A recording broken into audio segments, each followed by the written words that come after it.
안녕하세요. 우리는 모두 내 인생의 작가 강의를 하고 있는 이명희입니다.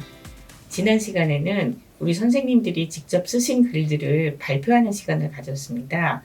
제가 내드린 글쓰기 주제, 나의 어린 시절을 갖고 글을 쓰신 건데요. 아마 글을 쓰시면서 오랜만에 옛 추억을 되살리지 않았을까 싶습니다. 오늘 3강을 시작하기 전에 수강생 분들이 저에게 글을 이메일로 보내주셨거든요. 그래서 그 글 중에 하나 수정을 했는데 어떻게 수정이 되는지 한번 보시는 게 유익할 것 같아요. 그래서 화면을 한번 보시면서 수정이 어떻게 됐는지 천천히 살펴봐 주시기 바랍니다. 그리고 오늘 글쓰기 주제는 내가 태어난 날입니다. 함께 영상 보실까요? 자, 저는 오늘 세 번째 강의 맡아서 진행할 이명입니다. 일주일 동안 안녕히 지내셨는지 모르겠어요. 우리 오늘 1시간 또 빨리 글쓰기 매력에 빠져야 될 것 같은데, 오늘은 먼저 지난주에 우리가 나의 어린 시절을 제가 주제로 들여서 글을 쓰셨었는데 몇몇 분들은 저한테 또 보내주시기도 하시고, 아까 이렇게 다니면서 보니까 노트에 굉장히 많이 적으셨어요. 그래서 아마 보내주시진 않아도 집 다 돌아가셔서 댁에서 많이 적으셨겠다라고 제가 생각을 하고 있고요. 그러면은 우리 오숙 선생님 글도 되게 재밌었거든요. 그래서 제가 준비를 해왔어요. 그래서 우리 선생님 앞으로 나오셔서 잠깐만 좀 읽어주시면 좋을 것 같아요. 자, 우리 오숙 선생님 나와주시겠어요? 선생님 그 가로친 게 선생님이 더 애도하신 거예요?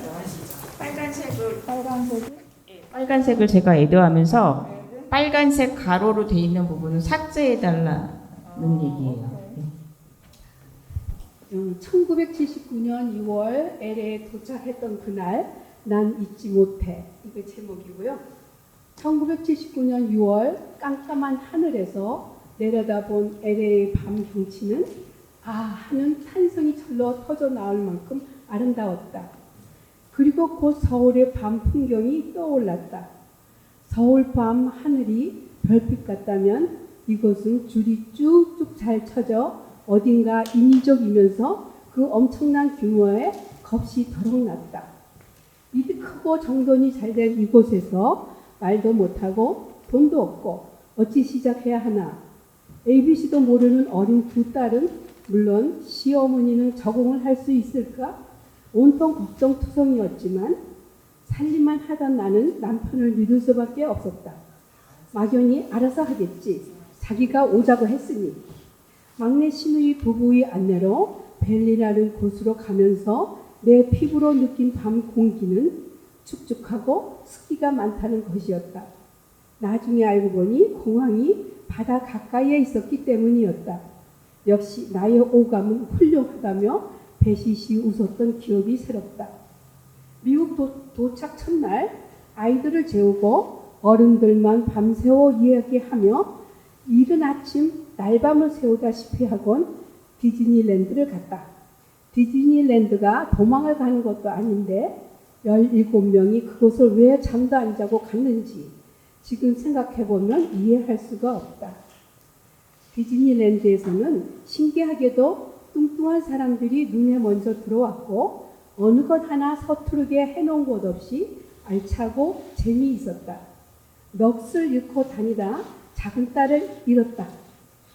눈앞이 캄캄했지만 영어 잘하는 막내 시누이만 믿고 따라다니다 커다란 미국 아저씨 어깨에 올라앉아 있는 아이들을 보고 어찌 반가웠던지.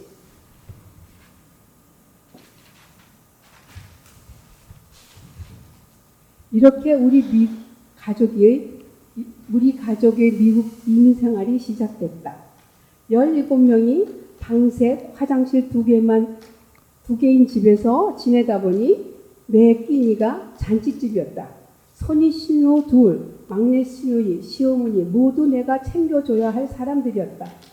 온몸이 천근만근 일주를 버티다 이 집에서 빨리 나가야겠다는 생각에 아파트를 구하러 다니기 시작했다. 먼저 닥친 것은 언어라는 큰 벽이었다. 내가 말하는 Do you have a vacancy? 라는 말을 알아듣지 못하는 것이다. 아니, 내가 여기 왜 왔겠어? 대충 알아먹어야 하는 건 아니야? 비발음을 비발음으로 하면 이런 결과가 된다. 세상에나 어쩜 좋아. 어떻게 살아? 길에는 사람이 왜 이렇게 없는 거야? 차만 지나가고 인간들은 다 어디에 있는 거야? 어디를 가나 어깨를 부딪혀가며 다니던 곳. 나의 고향이 벌써 그리워졌다. 아니 이곳은 귀신 동네인가?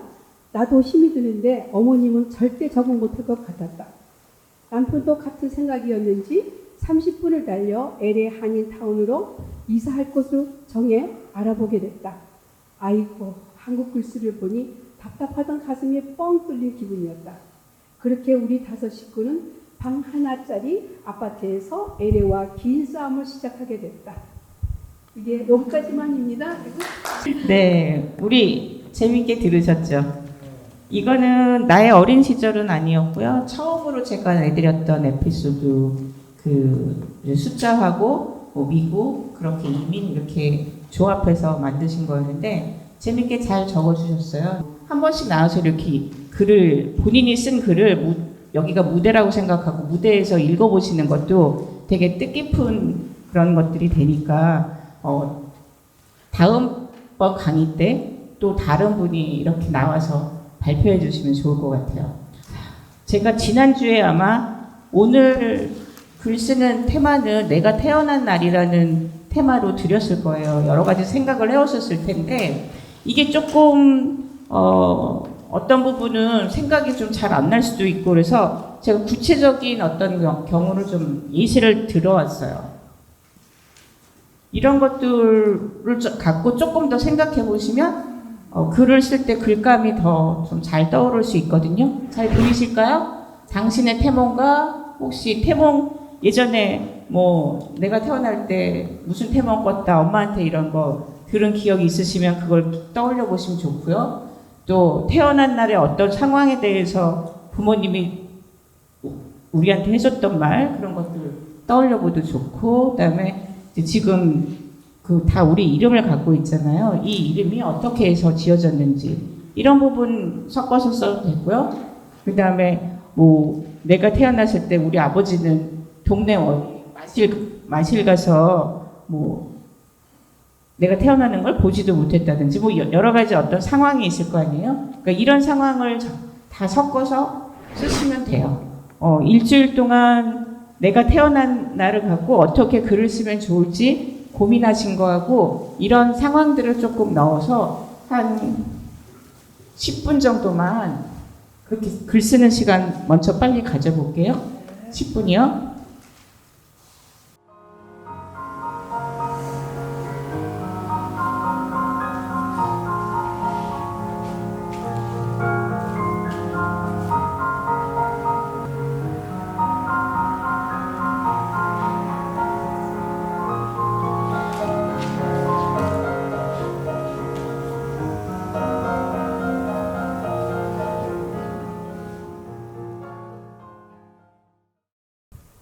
윤경자 선생님, 예, 나와서 한번 발표해 주시겠어요?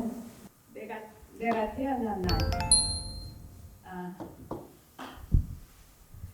하늘이 맑고 유난히 보름달이 가까이 뜬 6월 19날은 내 어머니가 사형 선고를 받은 날이다.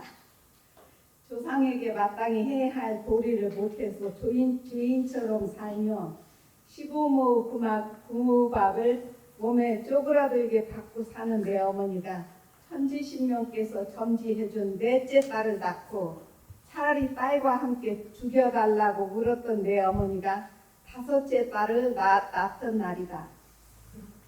아들을 낳게 해달라고 초사은 날마다 시루떡 해놓고 삼진 할머니께 빌었던 내 어머니를 나는 배반하고 나온 것이다. 어머니의 기막힌 처지를 아랑곳하지 않고 포동포동한 나는 염치 없이 배고프다고 악을 썼으니 싹시 놀았다. 또 딸을 낳았다는 소식을 들은 아버지는 아직도 집에 오시지 않았고 조금 철이 든 큰언니와 둘째 언니는 싸잡아 자기들에게도 불똥이 터질까봐 눈치를 보면서 그래도 어머니 편이 되어 주었다. 입이 커서 늘 떠들썩하고 활발한 영국댁 할머니가 이번에도 탯줄을 끊어주고 미역국 끓여주고 뒷바라지 해주러 왔는데 조용하다. 사방이 조용하다. 그런데 고양이한테 쫓겨 막다른 골목에 달한 고양이처럼 쥐처럼 어머니 마음에 반전이 일어났다. 그래서 어쩌라고. 나도 아들을 얼마나 원했는데 오히려 오기 같은 반감이 일어나니 두렵지도 않았다. 어머니는 우뚝 섰다. 그래서 어머니는 나를 존경받는 사람이 되라고 존경 경자에 아들 자자를 써서 경자라 이름을 붙여주셨다. 나는 딸만 낳아 증인처럼 살아온 어머니를 사면시켜주는 딸이 되었다. 그리고 3년 후 나는 털을 잘 팔아 어머니가 아들을 낳는 기쁨을 드렸다. 그 공으로 어머니는 누에 고치 길쌈한 명주천을 물들여 명절 때마다 색동옷을 나와 동생에게 입혀주셨다.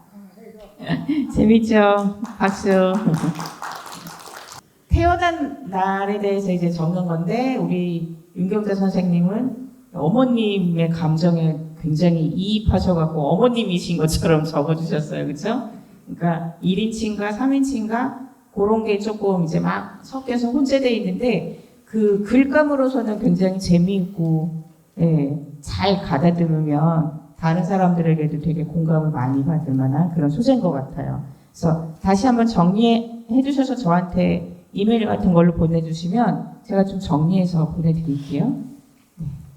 재미있게 잘 읽었고 우리 다른 선생님들도 아마 이런 태어난 날에 대한 에피소드들이 되게 다양하게 있을 거라고 생각되거든요. 그래서 정리 지금 오늘은 좀 짧지만 돌아가셔갖고 하신 다음에 시간을 꼭 좀 할애하셔서 다 정리하시고 저한테 뭐 카톡이라도 아니면 이메일로라도 보내주시면 제가 좀 보기 좋게 정리해서 계속 글을 좀 쓰고 이러는 거는 사실 왕도가 없어요. 계속 쓰셔야 돼요. 그래서 쓰고 그거를 누군가가 좀 이제 전문가 손길로 봐주고 이런 과정을 계속 거치면 글이 이렇게 어느 순간 쑥 잘 써지는 게 느껴지실 거거든요. 그래서 꼭 저한테 다시 보내주시고요.